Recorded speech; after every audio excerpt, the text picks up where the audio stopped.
À tous, rebonjour, vous êtes de retour sur Chiz 94.3.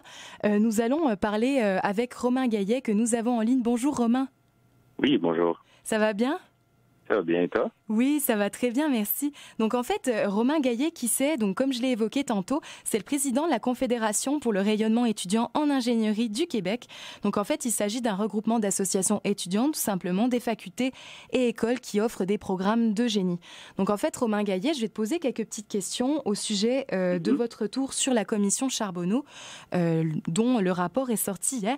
Donc suite justement à ce rapport qui a été publié, comment la CRIC a-t-elle réagi? C'est sûr que ça reste quand même un rapport de 1700 pages. Là. Puis bon, comme on est tous étudiants, on peut pas faire ça en une demi-journée. Mais je dirais que bon, il y avait plusieurs mesures qu'on cherchait spécifiquement à vérifier si elles étaient dans le rapport ou pas. Une des premières, c'est vraiment au niveau de l'éthique, là, du savoir-être et tout.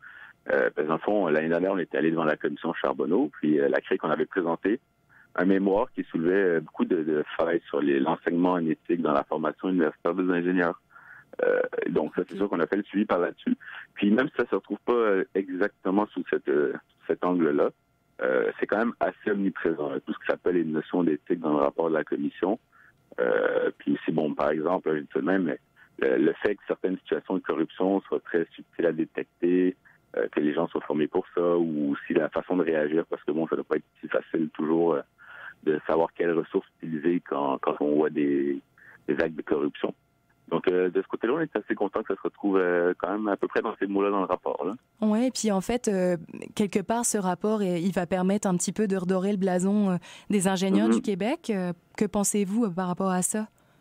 Ça, c'est sûr que là, on a une profession qui a été complètement bafouée. Je veux dire, pour beaucoup d'entre nous, on est arrivé tout juste du cégep. Les premières allégations commençaient, puis là, on va arriver sur le marché du travail avec une réputation de profession complètement ternie. Là.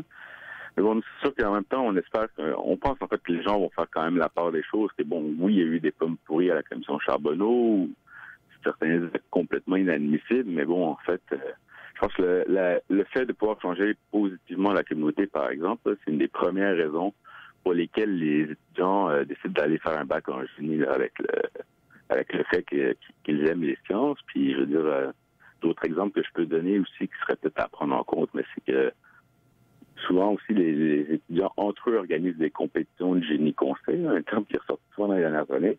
Sauf que là, l'objectif de la compétition, c'est littéralement de faire des liens avec des problèmes complexes entre le génie, l'environnement, la société. Donc, ça veut pas dire que, oui, la réputation est entachée, mais bon, on espère que d'ici quelques années, ça va remonter et que les gens, tranquillement, vont faire la part des choses.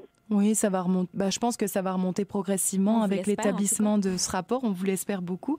Puis enfin, j'ai une ultime question, c'est par rapport justement à la confédération et d'étudiants que vous représentez. Quelque part, quelles sont vos actions, quels sont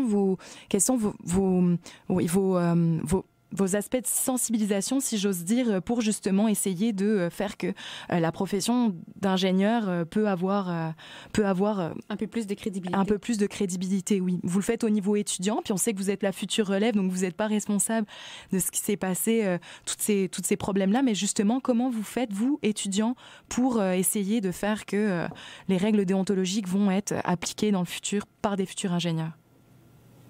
Je peux donner un exemple comme ça, là, parmi d'autres, mais bon, il y a différents projets de loi qui encadrent les ingénieurs, leur travail, comme c'est le cas pour les médecins et bon, les architectes et tout. Mais quand ces projets de loi sont appelés à être modifiés, ce qui est le cas très bientôt, nous, c'est sûr, là, on veut aller en commission parlementaire, on veut soulever le point que les amendes actuelles, par exemple, sont absolument pas assez élevées pour, revenir contrebalancer des profits qui auraient été faits par de la collusion, de la corruption. Souvent, dans le cas de la commission Charbonneau, qui atteignait des dizaines de milliers de dollars. Donc, surtout qu'en fait, le gouvernement est en train de se pencher sur la question en ce moment-là, sur toutes les amendes disciplinaires. Donc, moi, je pense que c'est quand même un travail qu'on fait là, d'aller en commission parlementaire pour dire voici pourquoi il faut les augmenter, avec d'autres groupes. Là, des ingénieurs disent la même chose, mais de faire notre part par rapport à ça. OK. Merci Romain pour toutes ces informations. Merci beaucoup. C'est gentil à vous d'avoir accepté de vous lever pour nous parler de tout ça. Ça fait plaisir. Merci, puis bonne journée. OK, bonne journée aussi. Au revoir, merci. Donc c'était Romain Gaillet de la Confédération étudiante des ingénieurs du Québec qui est venu nous parler de la commission Charbonneau dont on entend parler depuis maintenant longtemps. On en revient à notre bloc international puisqu'on avait été